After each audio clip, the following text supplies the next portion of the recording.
At least he did slightly better than this young man.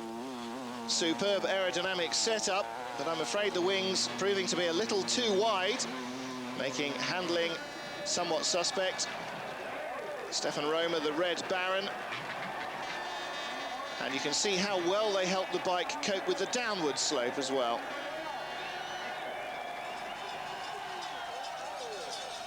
Suitable appreciation being shown by the crowd for such a spectacular effort. Somebody ought to tell that marshal that you grow beards on your chin, not round your throat. Meanwhile, more action. Oh dear, Kawasaki clearly seeing something green and deciding to mate with it. And here's Frederick Brandsner on his custom half-track thing, which, as suspect as it looks, is actually not a bad job at all. Some very sad late nights spent in a lock-up designing and developing this. But at least he got as far as he might have done on a conventional machine, which is not a charge that you can level at most of the specials. Normally they barely get off the start ramp. Well, now here's one. This is an MUZ Bagheera being started with the remote engine. Just listen to this thing when it revs up a hill. Quite an amazing noise. Meanwhile, the sun's come out. And so have the slightly more hopeless competitors. Go away, go away. The cameraman's job is not always an easy one either, as you can clearly see. Don't worry, somebody will have a better attempt later. There's an Austrian wave, and here comes the MUZ Bagheera. 600cc. Oof! Oh, must have felt like about 600 pounds falling on top of him there as well. Now the little two-strokes are much better option. See, he gets further than that just on a little Kawasaki. And it probably doesn't hurt so much when it bumps you either. Woof! Now that's an excellent example of the 130-meter lip. It suddenly gets very, very steep there. Just when you've got used to the gradient of the main part of the hill, there's a massive incline. And there he goes again. Riding up the edge of the course doesn't help either, it has to be said. Nor does the throttle jamming wide open on the way down. But they love it all the same. Now, obviously, in a situation where keeping the front wheel on the ground is a problem, the best thing to do is get your mate to sit on the back and therefore heighten the propensity for wheeling. The idea was to gain added grip on the BMW, but quite frankly, he might as well have thrown the bike away and just carried his mate up. Whoa! A sustained effort on the cameraman. And the Austrian Devils out to slay our crew, failing on that effort. Oh my goodness me! Now I admit I have seen that before and it still makes me squirm in my seat. Watch it. Oof. Oh dear, oh dear. And he lands from about 30 feet up in the air as well. As if he wasn't having enough trouble in the trouserage department with the way the bike was hitting him. Oh, the barbecues have started, look. The natives are restless. Oof. Now, various different machines have their own special handling characteristics, and with Kawasaki, it's that, a propensity to head for the bushes at any given opportunity this season. Picks up the cable on the way down, so that'll save the marshals a little bit of effort.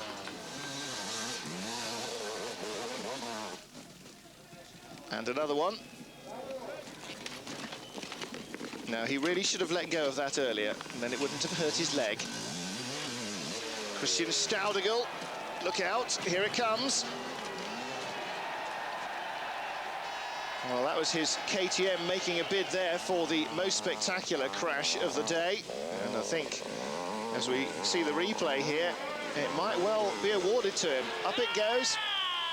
Yes, very fast footwork. And now just look at that. No wonder all the manufacturers come here with trucks load of spares and an empty till and go home with empty trucks and a full till.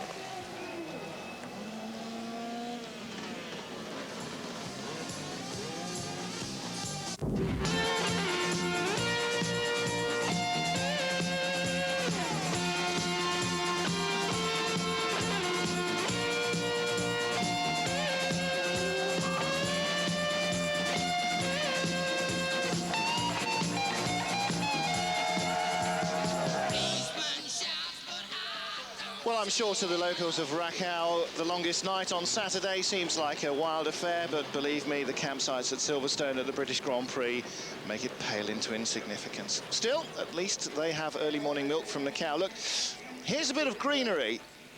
This is Sunday morning, and look, there it is the night before. Spot the difference? Yes, so did the sponsors. It's a sponsored event for the first time, and Red Bull were very disappointed that somebody nicked off with the inflatable arch during the course of the night.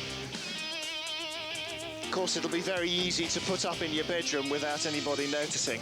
Still, there you go. Right, away we go, Sunday morning, and 100 competitors have been eliminated, either by A, not being very good on their motorcycles, B, not having a suitable costume, or C, just being too drunk to get back on the machinery in the morning. So away they go. This is former Enduro champion Thomas Bieberbach. And he's one of those expected to actually perform quite well. But the course very slick after the overnight rain, and he only makes 123 metres, which is 100 more than this bloke does, at least. And here comes the Red Baron. Look out. Well, now here comes Freddie Brandner again. I'm afraid the half track is only half cocked this morning. It heads off into the boonies with him.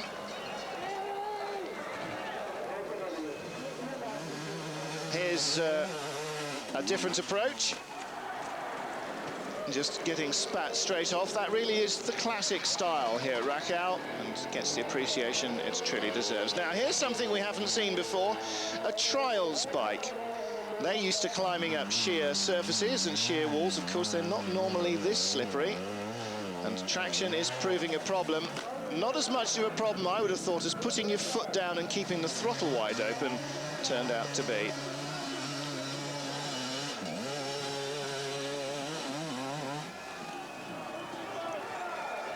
That was Petra Huber. Scored very well last year. Didn't do quite so badly today either. This is local nutter Carroll again. Being Sunday, of course, he's got his priest's garments on. This is presumably to combat the evil spirit of the hill. Oh, I thought he was going to give us a flash then. Here we go with the 1100 Kawasaki, now with its slightly shortened wheelbase, moderately extended, although I don't think it's doing very much for the steering. Oh, staying on would have been such a good move right at the start there. Oh dear, and he breaks his leg as well. Or nearly. So here we go, now this is the way to do it. One on the front for extra grip, one on the back for extra drive, and one in the middle as spare weight, just in case the others fall and they need something heavy to land on them. Well, it must have been a good idea over several beers last night. Now, another first here, Gunter Geyer with jet-assisted takeoff. The rocket really working well for him here. As you can see, though, misfiring appallingly up the slope. Dreadful, dreadful bad luck. Well, I'm afraid he'll never challenge Richard Noble's land speed record attempt like that. And the physics just too much for him there, I'm afraid. Oh, fut, it all went. But here comes Stefan Römer, the Red Baron. See the neat way he's got the wings held on with two toilet seats there. Superb piece of construction. But I'm afraid today, crosswinds just getting the better of him. And let's look at it again from the uphill section. Now, he's doing all right until there. You see, wingtip hits the ground, off it goes. A classic air accident investigator's problem there. So he really needs to shorten those wings. 5, 6, maybe 7 of them in a stack, but only half the width. I'm sure that would do it. This is Johannes Schkoppel, the horned devil of the Styrenian Mountains. The fruit and nut cake, if you ask me. That is an example, I believe, of the renowned Austrian sense of humour. Now, intimations that I may have made in earlier programmes, and indeed in earlier Rachau hill climbs, the Austrians have no sense of humour. I wholeheartedly withdraw. The Austrian embassy have no need to phone up and complain this evening. Certainly no more jokes about Austrians at all. Unless, of course, I deem them necessary. So the Kawasaki's still heading for the undergrowth. Now Karl Schmidinger still heading for the top of the hill. His hometown of Mölln has a similar hill climb, which he wins year in, year out. And he's always been right up near the top here as well. Makes 133 metres as another Kawasaki heads off into the heather. Now just trace the trajectory here. What a fine launch there. What a fine launch. Photographer deciding just in time to get the hell out of it as well. Now, after that spectacular example, I'm afraid this comes as rather a disappointment. Still, I expect his mother loves him. Doesn't even get a ripple from the crowd. They're demanding more, you see. They're a very knowledgeable crowd, and if you're going to hurt yourself or spit the bike out, then they want you to do it properly.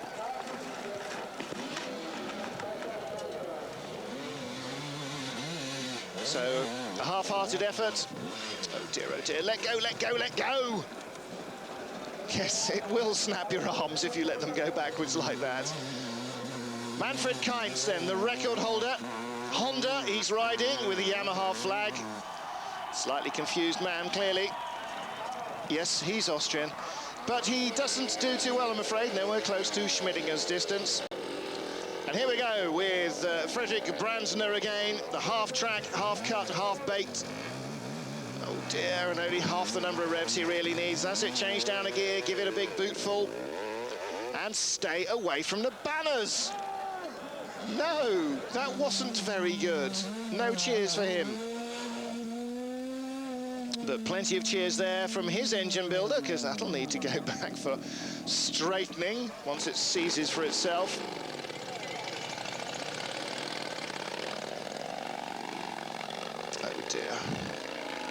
Now this is very nearly 12 foot long. It weighs over 200 kilos. That's two good-sized adults, and it has a 1600cc Harley engine. Why didn't he just buy a JCB if he wanted to dig a big hole in the ground? Because he's Austrian.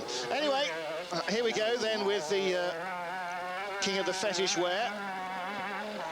Clearly a man who enjoys rubber and gas masks. And falling onto rocky slopes. Perhaps he's just trying to avoid the noxious smells that he produces when it all goes a bit Pete-Tong, as it seems to be going here. You can almost hear this. Oh yes, you can almost hear the sound effects there, can't you? Luckily he's got the gas mask on to deal with the smells. But unfortunately, that was the only injury of the event. Falling down the rocks there, he did break his arm. Narrowly avoided injury there in that little aerobatic moment there, hanging onto the wires. And he is going to do his level best to stay in touch with his bike. He's seen how they get broken as they bounce down the hill, and it's not going to happen to him. Yeah. Revs there, I think. Definitely needed some revs. Not going to get very far once it's stalled. So that's the My Mum school of driving. No revs up the hill in top gear, and then howl the nuts off on the way down. He just hasn't had lesson two. Marcus Rauschmeier, and just look at the way that the front wheel is not even remotely level. It's got negative camber. I mean, how can you do that with one wheel? Clearly the tree wasn't leaning up straight. And sadly, that 1100cc of Kawasaki engine is probably now only about 400cc of bent metal componentry, so fairly expensive way of destroying the machine. Walter Schudel ran very well last year, ran very well in the eliminations, and he is having a serious effort. That's the lip at 130. He gets just beyond it, 135 meters, and in these conditions, that will be good enough for third overall. Last year's winner, Manfred Kainz, the record.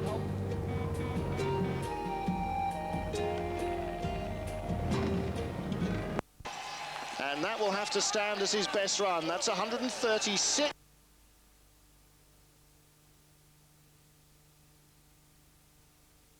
Stefan Roma setting out to look for more Sopwith camels halfway up the hill.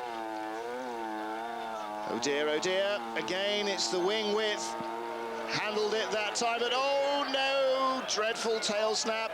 No, don't forget the bike, it's still above you. Too busy saluting the crowd, very nearly got biffed in the head. 94 metres though, excellent for 5th place and top spotting in the special category. Special presumably being Austrian in this case for barking insanity. Notice somebody's trilby there halfway up the course, not quite sure how that got there. Now there's a more typical Austrian mountain man's hat, as sported by Hans Heyer all these years. And there goes the Red Baron's machine.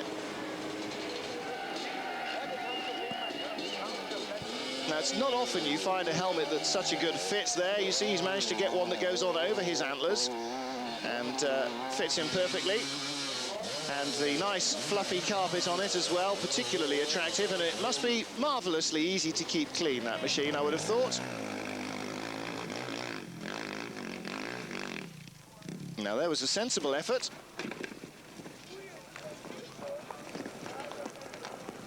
Ouya, I think he said, probably on the way back down there. Here we go again, trying to keep the front on the ground, but unfortunately, all that weight makes it very hard to steer.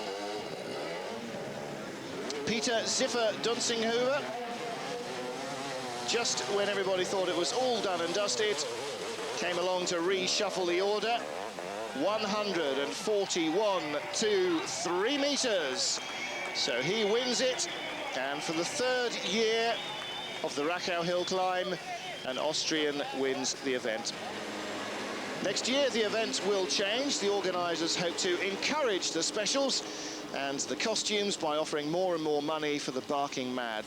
They want the Rachau hill climb to become, I'm quoting here, to become the most insane hill climb in the world, like it's not already. But that'll all be for 1998. Well, there for me is the position I would least like to be in the Rachau hill climb. And here are some of the top get-offs of the top get-off competition of all time. The Rachau hill climb will hopefully be back in 1998. Bigger, badder, better, and more barking than ever. Of course, it's got loads of Austrians in. How can it fail?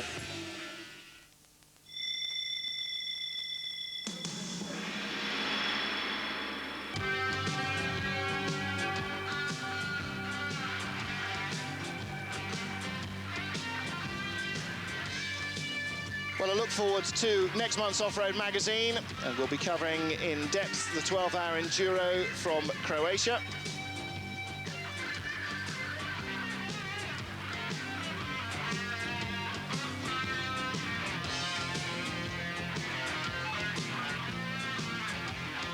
And if you want more details on the event, or indeed on anything that you've seen in the programme or would like to see in the programme, I'm sure the organisers would be delighted to hear from you. You can fax them on that number.